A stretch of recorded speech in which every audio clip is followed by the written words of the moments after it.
Gözlerinde bir dünya var. O dünya diýsem arasa, sen owadan şeýle gözel,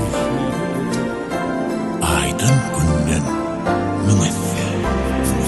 Gözlerinde bir dünya var, şol dünya menintizar.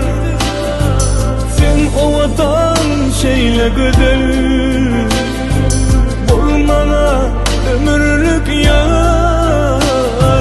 Kara saçlan şemalı oynayar, onu gören vaktin arzu kalmayar. Senin mehirli ömrümde görmedim, söýgü var mehir var dine sen yanımda. Sen yanına yana yere gelmedim, sebebini sen men yaşamağıma. Sen yanı mehirliğini men hiç görmedim, söýgü var mehir var sen yanımda.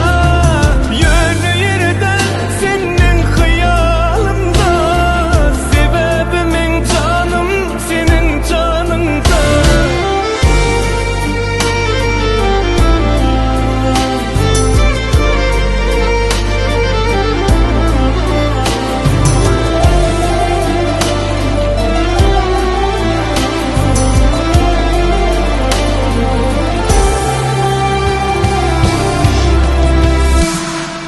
Gözlerinde bir dünya var, şol dünya menintizar.